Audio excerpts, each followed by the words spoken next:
संगम की रेती पर लगे माघ मेले के तीसरे सबसे बड़े स्नान पर्व मौनी अमावस्या पर देश के कोने कोने से आए श्रद्धालु आस्था की डुबकी लगा रहे हैं। श्रद्धालु स्नान कर मां गंगा, यमुना और अदृश्य सरस्वती से लोक कल्याण की जहां कामना कर रहे हैं। संगम में स्नान के संदर्भ में एक कथा का भी उल्लेख आता है, वह है सागर मंथन की कथा।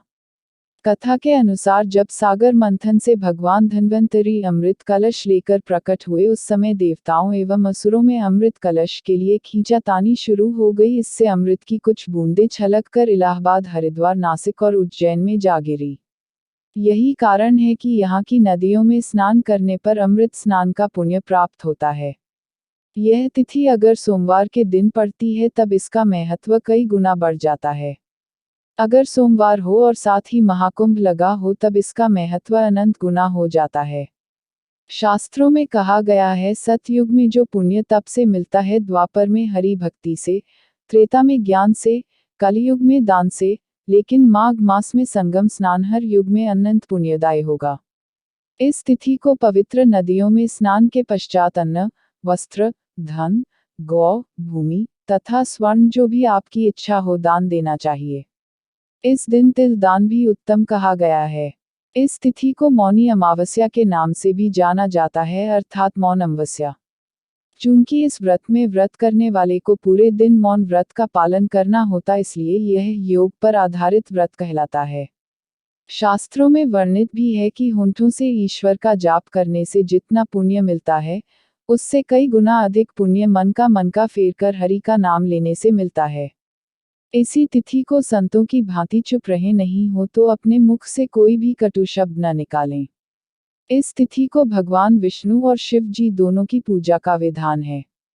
वास्तव में शिव और विष्णु दोनों एक ही हैं, जो भक्तों के कल्याण हेतु दो स्वरूप धारण करते हैं। इस बात का उल्लेख स्वयं भगवान ने किया है। 12 बजे से ही लगातार जो स्नानार्थी है, श्रद्धालु लगातार स्नान कर रहे हैं और लगभग आज 35 लाख के आसपास लोगों ने स्नान कर लिया है और हम उम्मीद करते हैं कि काफ़ी बड़ी संख्या में आज लोग श्रद्धालु स्नान करेंगे। और व्यवस्था की बात देखें तो देखो, हमने कोविड के लिए लगातार अनाउंस भी करे, हम लोगों ने हेल्प डेस्क भी लगा रखी है, पुलिस की पर्याप्त व्यवस्था है और लगातार वो सीटी बजा कर लोगों को मूव भी कराते जा रहे हैं। यहाँ मूवमेंट पब्लिक का काफ़ी बढ़िया है, तो पुलिस और सुरक्षा के काफ़ी अच्छे इंतजाम हैं।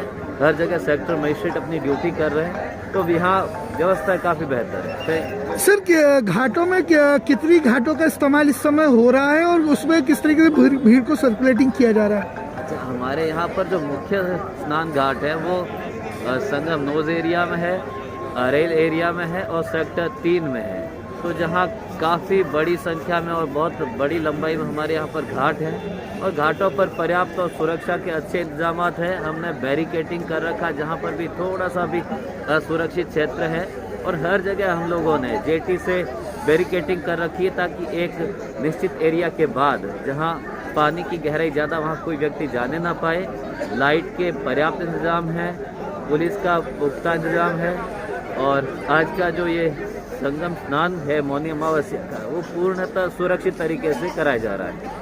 Thank you. बताएं इसके बारे में। मौनी अमावस्या पंच कर्मेंद्रीय, पंच ज्ञान इंद्रिय और 11वां मन को एकाग्र कर पंच डुबकी अगर लगाते हैं तो पंच शरीर के पंच महाभूतों की प्रतिरोधात्मक क्षमता बढ़ती है, शरीर स्वस्थ होता है, निर्मल होता है और 4 पुरुषार्थ धर्म, अर्थ, काम, मोक्ष की प्राप्ति होती है। अगर देने के लिए कुछ ना हो तो बेड़ी दान मुंडन करें और जितनी शक्ति हो, कम्बल है, वस्त्र है, जो समर्थ हो उस दान करना चाहिए।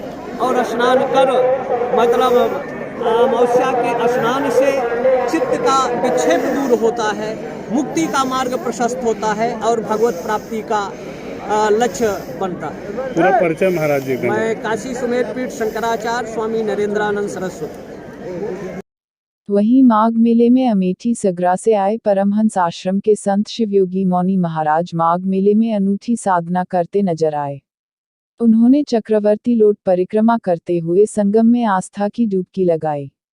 मौनी महाराज हर साल कोई न कोई संकल्प लेकर चक्रवर्ती दंडवत लोट परिक्रमा करते हैं। यह बेहद कठिन साधना होती है। जिसमें माघ मेले में स्थित अपने शिविर से लौटकर संगम तक पहुंचते हैं और संगम में गंगा स्नान के साथ ही अपने शिष्यों के साथ जल में ही खड़े होकर हवन और मां गंगा की आरती करते हैं। इस बार माघ मेले पर कोरोना संक्रमण का खतरा भी मंडरा रहा है, इसलिए मौनी महाराज ने इस बार कोरोना की वैश्विक महामारी के खात्मे का संकल्प लेकर माघ मेले में चक्रवर्ती दंडवत परिक्रमा की है। उनके मुताबिक यह कठिन साधना है, लेकिन वह पिछले 28 वर्षों से लगातार इस साधना को करते आ रहे हैं। उनका कहना है कि उन्होंने इस बार माघ मेले में उनका संकल्प प्रमुख स्नान पर्वों पर इसी तरह से चक्रवर्ती दंडवत परिक्रमा करने का है। कोरोना की महामारी खत्म हो इसके लिए 5 बार चक्रवर्ती दंडवत परिक्रमा का अपना संकल्प पूरा करेंगे। शिव योगी मौनी महाराज के मुताबिक अपने शिविर में मकर संक्रांति के दिन से ही एक विशेष अनुष्ठान की भी शुरुआत किया है, जिसमें कोरोना की महामारी के खात्मे को लेकर माघ मेले के दौरान 1,51,000 दियों का दीपदान भी करेंगे। मौनी महाराज पिछले 40 वर्षों से अयोध्या में भव्य राम मंदिर निर्माण और काशी मथुरा की मुक्ति के लिए अनुष्ठान और दीपदान करते आ रहे हैं। गौरतलब है कि माघ मेले में आए कई संत महात्मा अपने अनूठे अंदाज व खास गेटअप से बने आकर्षण का केंद्र रहते हैं। वही शिवयोगी मौनी महाराज, जिन्हें लोग रुद्राक्ष वाले बाबा के नाम से भी जानते और पहचानते हैं। बता दें कि 11,000 रुद्राक्षों की माला पहनकर जब मेले में निकलते हैं तो देखने वालों की भीड़ लग जाती है। मौनी बाबा पिछले 46 सालों से अन्न का त्याग कर रखा है। मौनी बाबा के सिर से कमर तक 11,000 रुद्राक्ष की माला पहनने के पीछे उनका कई संकल्प है। एक मुखी से लेकर कई 16 मुखी तक 11,000 रुद्राक्ष का संकल्प करीब 3 साल पहले ही पूरा हो चुका है। अब 51,000 रुद्राक्ष धारण करने के लक्ष्य पर है। राम मंदिर के निर्माण को लेकर उन्होंने लगातार 31 वर्षों तक दीपदान का अनुष्ठान किया है और अब उनके संकल्प में काशी और मथुरा भी जुड़ गया है। मौनी अमावस्या के महापर्व पर रुद्राक्ष वाले बाबा ने काशी और मथुरा में भव्य मंदिर का निर्माण हो इस संकल्प के साथ त्रिवेणी में डुबकी लगाई। रुद्राक्ष वाले बाबा 56 बार भू समाधि और 17 बार जल समाधि भी ले चुके हैं। इसके साथ परम पावन धरा पर भगवान त्रिवेणी माधव के श्री चरणों में नमन करते हुए आज श्रीधाम अयोध्या की तरह काशी और मथुरा में भव्य मंदिर निर्माण के निमित्त मैंने 491 परिक्रमा का संकल्प लेकर के यहाँ आया हूँ, क्योंकि यहाँ यम यम चिंतते कामम तम तम प्राप्नोति निश्चितम। यहाँ जो भी आप चाहेंगे वो आपको प्राप्त होगा, ऐसा तीर्थराज का प्रभाव है। आज मेरे मन में संकल्प पैदा हुआ है कि अयोध्या की तरह काशी और मथुरा में भी भव्य मंदिर का निर्माण शीघ्र ही प्रारंभ हो जाए। इसी आशा के साथ आज मौनी अमावस्या के परम पावन महापर्व पर माँ त्रिवेणी से भिक्षा मांगने के लिए बनाया हूँ। मेरा विश्वास है कि अब तक उन्होंने मेरी प्रार्थनाओं को सुना है, आगे भी वो निश्चित रूप से हमारी कामनाओं को पूर्ण करेंगी और काशी और मथुरा में भी भव्य मंदिर का निर्माण प्रारंभ होगा।